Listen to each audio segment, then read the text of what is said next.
24 नवंबर 1971 एक American airline की जहाज को टेक ऑफ किए अभी कुछ मिनट ही गुजरे थे कि सबसे पीछे वाली सीट पर बैठे एक पैसेंजर ने एयर होस्टेस को अपने पास बुलाया और हंसते हुए एक चिट्ठी उसको थमा दी।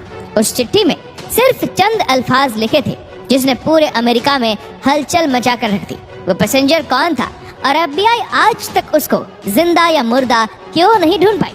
दोस्तों, इस घटना की शुरुआत 24 नवंबर 1971 को पोर्टलैंड एयरपोर्ट से हुई थी। एक शख्स जो एक बिजनेसमैन लगता था, उसने पोर्टलैंड से सिएटल का टिकट बुक करवाया और सीधा जहाज की तरफ बढ़ने लगा। तब अमेरिका में डोमेस्टिक फ्लाइट्स पर ना ही पैसेंजर्स का सामान चेक किया जाता था और ना ही उनकी आइडेंटिटी वेरिफिकेशन की जाती थी। ये नॉर्थ वेस्ट एयरलाइन का जहाज बोइंग 727 था जिसको सिर्फ 45 मिनटों में पोर्टलैंड से सिएटल तक पहुंचना था। सनग्लासेस लगाए एक ब्रीफकेस के साथ डैन कूपर नामी ये पैसेंजर इस जहाज में सवार हुआ और अपनी पसंद की सीट पर जाकर बैठ गया, जो जहाज की सबसे आखिरी सीट थी। उसने अपने लिए एक ड्रिंक ऑर्डर की और साथ ही सिगरेट भी जला ली, क्योंकि फ्लाइट में स्मोकिंग करना भी 1970 से अलाउड था। ठीक 2:58 पर फ्लाइट टेक ऑफ हो गई। टेक ऑफ होते ही डैन कूपर पीछे मुड़ा और पास में बैठी एयर होस्टेस को हंसते हुए एक एनवेलप थमा दिया। एयर होस्टेस, जिसका नाम फ्लोरेंस शॉफनर था, उसने जब वो चिट्ठी पढ़ी तो जैसे उसके पैरों तले जमीन ही खिसक गई। मेरे पास बम है और मैं चाहता हूँ कि आप मेरे पास आकर बैठ जाएं। फ्लोरेंस शॉफनर जब डैन कूपर के पास आकर बैठी तो उसने अपना ब्रीफकेस खोला, जिसमें डायनामाइट के 8 स्टैक्स और एक डेटोनेटर भी मौजूद था, यानी कि जहाज हाईजैक हो चुका था। और डैन कूपर की टोटल 3 डिमांड्स थी। उसको 5 बजे से पहले $2 लाख कैश, 2 पैराशूट के पैर और सिएटल एयरपोर्ट पर एक रिफ्यूलिंग ट्रक रेडी चाहिए था। फ्लोरेंस शॉफनर डैन कूपर की डिमांड्स लेकर कॉकपिट में गई और कैप्टन को सारा माजरा सुना दिया।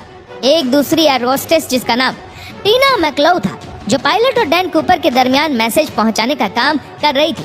5:45 पर जहाज को लैंड कराया गया और वादे के मुताबिक डैन कूपर को पैसों से भरा एक बैग और 2 पैराशूट के पैर दिए गए। साथ ही साथ जहाज को रिफ्यूल भी कर दिया गया। अपनी मांगे पूरी करवाने के बाद डैन कूपर ने 35 पैसेंजर्स और 2 फ्लाइट क्रू को जहाज से उतरने की परमिशन दे दी, जबकि पायलट्स और 2 फ्लाइट क्रू को जहाज में रहने को ही कहा। इस वक्त रात हो चुकी थी और जहाज को एक बार फिर से टेक ऑफ किया गया। डैन कूपर ने अपने साथ बैठी टीना मैकलाउ के जरिए पायलट को कुछ खास इंस्ट्रक्शंस भेजी। वो चाहता था कि जहाज के लैंडिंग गेट्स और फ्लैप्स खुले रहे और जहाज को सीधा मेक्सिको सिटी लेकर जाया जाए। पायलट ने बाकी तमाम डिमांड तो पूरी कर दी, लेकिन जहाज को सीधा मेक्सिको सिटी लेकर जाना फ्यूल की वजह से पॉसिबल नहीं था। लेकिन पायलट ने डैन कूपर को रिफ्यूलिंग के लिए 2 ऑप्शन दिए, रेनो या फिर फिनिक्स। डैन कूपर रेनो पर राजी हो गया। इतने में डैन कूपर ने पास बैठी टीना मैकलाउ को कॉकपिट में जाने को कहा। जब टीना कॉकपिट का दरवाजा बंद करने के लिए पलटी तो उसने आखिरी बार सिर्फ इतना देखा कि डैन कूपर अपनी कमर पर कुछ बांध रहा था और डैन कूपर ने वहां से छलांग लगा ली। 3 घंटों के बाद जब जहाज रेनो में लैंड हुआ तो पूरे जहाज को अच्छी तरह चेक किया गया, लेकिन जहाज में ना ही डैन कूपर था और ना ही कोई बम मिल सका। आखिर डैन कूपर कौन था और पूरे अमेरिका की आंखों को धोखा देकर वो कहां चला गया? FBI ने जहाज पे सबूत तलाश करना शुरू कर दिए। पैसेंजर्स और क्रू से इंटरव्यू लेने के बाद डैन कूपर के चेहरे के हिसाब से उसका स्केच बनवाया गया। इससे पहले कि डैन कूपर को सिएटल और रेनो के बीच में तलाश किया जाता, FBI को ये जानना था कि उसने एग्जैक्टली कौन सी जगह पर प्लेन से जंप किया था। ये जानना ज्यादा मुश्किल नहीं था, क्योंकि जहाज ऑटो पायलट पे था, यानी जिस पाथ पर जहाज फ्लाई कर रहा था वो ऑलरेडी रिकॉर्डेड था। रिकॉर्डर की मदद से मालूम पड़ा कि जहाज का स्टेयर केस 8:10 पर खुला था। इन तमाम इंफॉर्मेशन के बेसिस पे डैन कूपर की ड्रॉप लोकेशन का अंदाजा लगाकर एक सर्च एरिया डिफाइन किया गया। ये 45 स्क्वायर किलोमीटर का एरिया घने जंगलों और पहाड़ों से घिरा हुआ है। एरियल टीम और लैंड सर्च टीम ने इस पूरे एरिया का चप्पा चप्पा छान दिया, लेकिन ना कूपर का कोई नामो निशान मिला और ना ही कोई ब्रीफकेस मिला या फिर पैसे। साथ ही इस पूरे एरिया में इतनी शदीद सर्दी थी कि सबको यही लगा कि डैन कूपर मर गया होगा, लेकिन उसके बाद जो हुआ वो FBI को भी मालूम नहीं था। इसके बाद डैन कूपर का स्केच और $2 लाख के सीरियल नंबर भी अखबारों में साझा किए गए। उनका ख्याल था कि कूपर अगर जिंदा होगा तो वह पैसे कहीं ना कहीं जरूर खर्च करेगा, लेकिन उस सीरियल नंबर का एक भी नोट कभी भी कहीं भी दोबारा जाहिर नहीं हुआ। लेकिन मामला अभी खत्म नहीं हुआ था। करीब 9 सालों के बाद, यानी साल 1980 में एक मामला सामने आया वॉशिंगटन में कोलंबियन रिवर के किनारे एक बीच है जिसको टीना बार कहा जाता है।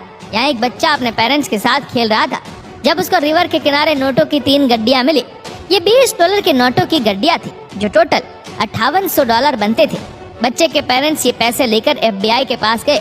खुशकिस्मती से इनके सीरियल नंबर उन नोटों से मैच कर गए जो डैन कूपर लेकर गया था, लेकिन बजाय केस को सॉल्व करने के इस हादसे ने केस को और उलझा कर रख दिया, क्योंकि ये पैसे ड्रॉप लोकेशन से करीब 27 किलोमीटर दूर पाए गए थे। बाद में नोटिस किया गया कि कोलंबियन रिवर तो अपोजिट डायरेक्शन में फ्लो करती है, यानी ये पैसे लुइस रिवर से बहकर टीना बार बीच तक किसी भी सूरत नहीं पहुंच सकते। FBI के लिए ये मामला तो सुलझने के बजाय उलझता ही जा रहा था। न सिर्फ इतना, बल्कि टीना बार बीच जहां से ये पैसे बरामद हुए थे, यहाँ 1974 में कुछ खुदाई का काम किया गया था। हाईजैकिंग के 3 सालों के बाद टीना बार बीच के किनारे एक्स्ट्रा रेत डाली गई थी और मिलने वाले पैसे इस रेत के अंदर पाए गए थे। कई थ्योरीज ये भी कहती है कि कूपर शायद कोई ट्रेन मिलिट्री कमांडो था, क्योंकि जो पैराशूट वो अपने साथ लेकर गया था वो एक मिलिट्री पैराशूट था और उसको ऑपरेट करना उस पैराशूट से ज्यादा मुश्किल था। एविडेंस के तौर पे FBI के पास डैन कूपर के इस स्केच के अलावा सिर्फ ये टिकट है जिसमें उसने खुद अपना नाम लिखा था और ये टाई जिस पर क्लिप लेफ्ट साइड पे लगी थी, जिससे ये जाहिर होता है कि डैन कूपर लेफ्ट हैंडेड था। इस केस ने FBI को पिछले 50 सालों से सवालों में उलझा कर रखा है और इस केस की फाइल आज भी खुली हुई है।